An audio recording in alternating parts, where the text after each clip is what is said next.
Hello, everybody. We are here today because of this. Ancalagon's first full-length album, Gateway Specter.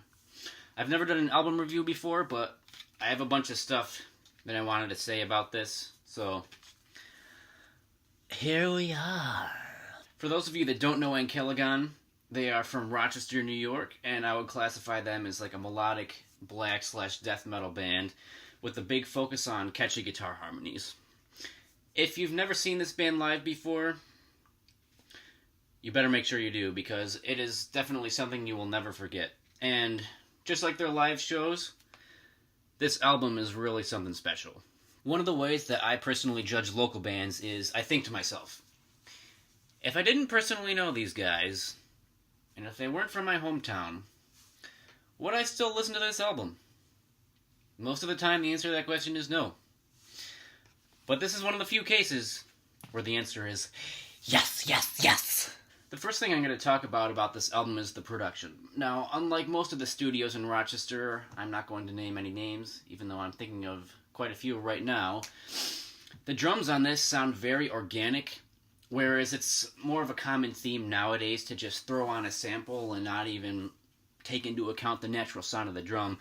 I heard a few of the members of this band aren't a fan of the drum sound, but honestly, I think it's a breath of fresh air in this scene because everything sounds fake, and I think this is nice for a change. For the guitar sound on this album, it's pretty decent. I feel like there could be a bit more bite, but then again, I'm just being nitpicky because that's what I would like to hear. And the same goes for the bass a little bit. It's kind of muddy and just sounds like a bumblebee roaming around, which is a little bit unfortunate because John Malone, that guy, that Chewbacca-looking guy, is one hell of a bass player, and although you can hear the notes he's playing, I feel like it would do the album more justice if you could clearly hear every note he's plucking, because he really does some interesting stuff down there.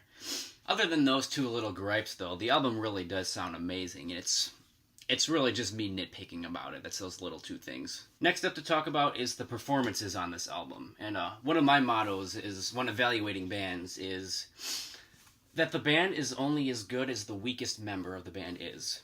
And honestly, there are no weak members of the band. Everyone is amazing. Like, for instance, start with the foundation. That little man in the corner, Joe Leonti, Rochester metal legend. I mean, he played on pretty much all of my favorite Rochester metal albums, like Sarkis, Malformed, Nocturnal Hellstorm albums. I mean, this man is a machine. If you ever have a chance to see him live with any of his bands, just stand back and watch him play the drums. It's really an amazing thing. And then, of course, we've already talked about the bass. The bass, no complaints there. And the vocals, Matty Mitrovic, this guy, this maniac, his tone when he sings just makes you want to make that face and put up the metal claw, because it's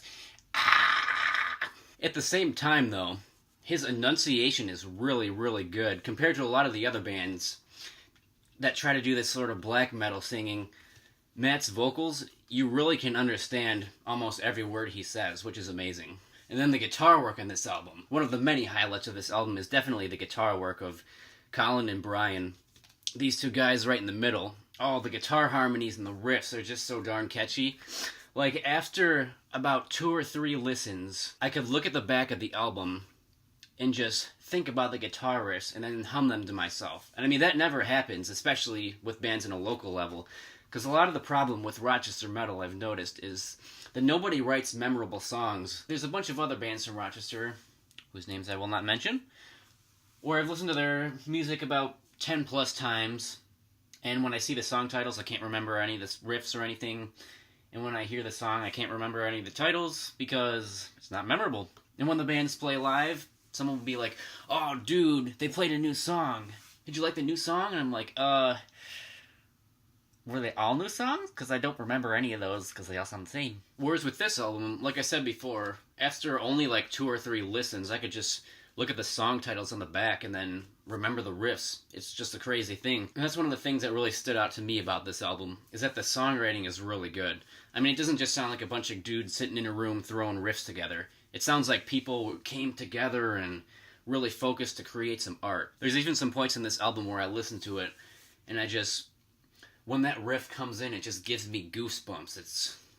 That really doesn't happen with bands on this level, usually. To put it in a different perspective, I was driving with the CD in my car once, and my little sister was in the car. Now, my little sister only pretty much listens to Broadway music, and she was humming along to the chorus of Screams of the Shining Wolf, and I thought that was pretty amazing. Like, if it could get my little sister's approval, that really means something. And with the way that the riffs and the different song sections are arranged, they definitely make it interesting, because a lot of times they don't go where you think they'd go, which is really what I look for when I listen to bands and pay attention to the songwriting. Because too many bands will put something there because it fits. And a lot of the times, music can be so much better if you look beyond something that just fits because it sounds good. A lot of the times, the reason why it sounds good is because you've heard it happen in like a million other songs. Whereas if you try something different, you can create something that the people weren't expecting, which is what this definitely does quite a few times. And though this band is a band that definitely wears their influences on their sleeves, like, for instance, you can definitely tell these guys really like Dissection, because there's a lot of parts that sound like Dissection.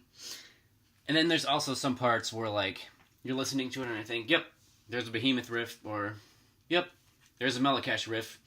Although they do stick a lot of parts in the songs that sound distinctively like other bands, they do it in a way where they sprinkle it in, just little bits here and there, or it's done really creatively, so it sounds concise and like a whole new creation. Another thing about this album is that the song flow is really good too, from song to song on the album.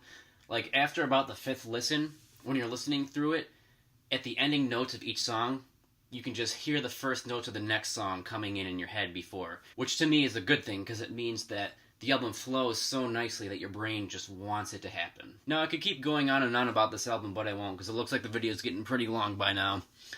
If you have a chance to pick this up or listen to it, do yourself a favor and do it. You will not regret it. I don't think I'd say this, but I think this album is now my favorite metal album to ever come out of Rochester. It took a lot to pass this one up, but